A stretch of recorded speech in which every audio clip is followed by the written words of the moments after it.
Hey, hello my dear students. How are you all? I hope from you are very well, happy and safe at your home. If you have any query, if you have any problem, you can ask me. I will give you the solution of your problem. So let's start. Today we are going to revise syllabus for half yearly exams. Okay. So don't waste the time and listen carefully, all of you. This is very important video for you all. Okay, chapter number second. Okay, this singular and plural noun में usually the plural form of the noun are formed at the s or es and ies. ठीक है बच्चों, तो ये जो Plurals है वो आपको लर्न करने होंगे, वो आपकी अपनी ड्यूटी है। मैंने आपको जब क्लास में पढ़ाया था या रिवीजन कराया था तो मैंने आपको दोनों चीज़ें फिर से बताई थी। अभी मैंने आपको ये याद दिलाया है कि ये इम्पॉर्टेंट है।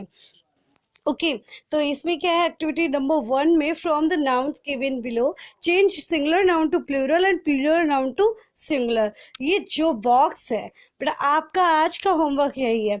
आपने ये ऑलरेडी कर रखा है, I know very well, but you have to do it again as a revision work. Okay जैसे हम लोग क्लास में करते थे रिवीजन वर्क, आपको बिल्कुल उसी फॉर्म में आपको लिखना है रिवीजन वर्क और उसके बाद आपको स्टार्ट कर देना है अपना वर्क। ठीक है, सो एलिफेंट का प्लूरल क्या होगा, गोल्ड का प्लूरल क्या होगा, की का प्लूरल क्या होगा, नाइफ, गोट्स, मॉस्किटो, इन सब का जो प्लूरल होने वाला है। तो मोस्ट ऑफ द वर्ड्स में एस ई एस या आई एस यूज़ करते हैं, बट कुछ वर्ड्स ऐसे होते हैं बच्चा जिसमें चेंज हो जाता है। जैसे एफ ई या एफ है लास्ट में तो वी ई एस लग जाता है। नाइफ का नाइफ्स, के एन आई वी ई एस। ठीक है, गोट, अब मॉस्किटोज में मॉस्किटो की यही स्पेलिंग रहेगी, बस ई एस ऐड हो जाना है। लेडी का लेडीज़ हो जाएगा, वाई रिप्लेस करके आई ई एस ऐड हो जाता है। ठीक है, ऐसे वाई जिसके लास्ट में होते हैं, तो इसमें देखो बेटा बताया भी गया है कि वाई जिसके लास्ट में होता है उसमें क्या होता है कि वहाँ पर ई आई ई एस ऐड कर दिया जाता है।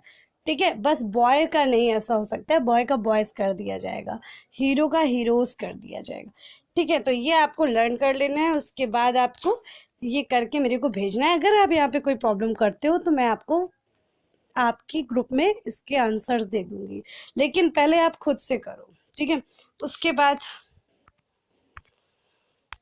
अच्छा, काउंटेबल नाउन और अनकाउंटेबल नाउन के बारे में आप क्या सीख रहे थे? आपको मैं बता चुकी हूँ ऑलरेडी कि नाउन कैन बी सिंगुलर और प्लूरल। तो जो सिंगुलर हैं, ठीक है, और जो प्लूरल है उनसे आप तो ये समझते हो कि S E S I S या कुछ चेंजमेंट हो जाता है उन वर्ड्स में, बट कई बार ऐसा होता है कि कोई चेंजमेंट नहीं भी होता है। लेकिन ये वो अलग टॉपिक है, ये अलग टॉपिक है। काउंटेबल एंड अनकाउंटेबल नाउन में आपका जैसा नाम इसमें दिख रहा है, एज नाम नेम सजेस्ट, जैसा नाम वैसे ही इसका काम है। काउंट होने वाले जो भी नाउन्स होते हैं वो काउंटेबल होते हैं, और जो अनकाउंट होते हैं, जो अनकाउंटेबल होते हैं, ठीक है, the noun that can be counted are called countable noun, and the nouns that cannot be counted, they are uncountable nouns. Understand all of you? Just like strength, mathematics, ये सब क्या है, ये आपके अनकाउंटेबल नाउन है। And car, cars, toy, toys, rat, rats, ये आपके countable nouns हैं। ओके अच्छा, ये मैंने आपको जब पढ़ाया था और रिवीजन कराया था मैंने ये बताया था कि यहाँ पर एक जगह लिखा है फिशेस और एक जगह लिखा है 12 फिश। तो आपके मन में दिमाग में ये आएगा कि मैम 12 फिश है तो वो सिंगुलर कैसे हुआ, इसमें तो एस या ई एस ऐड होना चाहिए। और यहाँ पर आपके देखिए, यहाँ पर आपने फिशेस लिख दिया है, तो यानी कि आपका there are 12 fish in the tank, ये वाला रॉन्ग होगा सेंटेंस। तो नहीं बच्चों, आपको मैंने बताया था जब पढ़ाया था कि जब कई काइंड्स की फिश होती है तो, या कई काइंड के ग्लास हुए तो वहाँ पर ए एस ऐड हो जाएगा। अदरवाइज अगर सेम काइंड है तो वहाँ पर कोई भी चेंजमेंट नहीं होती है। ठीक है, तो जो पहला टैंक है उसमें एक ही काइंड की सारी फिशेस हैं, बट जो दूसरा टैंक है उसमें कई काइंड्स की फिशेस हैं। सॉरी, जो पहला टैंक है उसमें एक काइंड की फिश है फिशेस नहीं, फिश है। और जो दूसरा टैंक है उसमें कई काइंड्स हैं, इसलिए उसको बोलेंगे कई काइंड्स की फिशेस है। समझ में आ रहा है? There are many kinds of fishes in this tank. Okay बच्चों, आपको मैंने यहाँ पर एक होमवर्क देना है। From the group of words given below identify the countable and uncountable noun by writing them in 2 separate columns in your notebook. तो ये जितने भी इस बॉक्स में नाउन्स लिखे हैं, अभी आपको पता चल गया ना, जो नाउन हम काउंट कर सकते हैं वो काउंटेबल है और जो नहीं काउंट कर सकते वो अनकाउंटेबल है। तो बस आपको एक जगह आपको बीच में एक लाइन करनी है एंड 2 भागों में अपने एक पेज को डिवाइड कर देना है। You can divide it into 2 parts your page. Okay, एक तरफ आपको हेडिंग पुट करनी है काउंटेबल नाउन एंड दूसरी तरफ आपको हेडिंग पुट करनी है अनकाउंटेबल नाउन। ओके, तो काउंटेबल नाउन में जो वर्ड्स आपको लग रहा है कि काउंट हो सकते हैं, जो नाउन्स इसमें ऐसे नज़र आ रहे हैं उनको लिख दीजिए, और जो नाउन्स हैं अनकाउंटेबल के उनको अनकाउंटेबल नाउन के नीचे लिखिए और मेरे को एज अ होमवर्क सेंड कर दीजिए अभी क्लास ग्रुप में। ठीक है,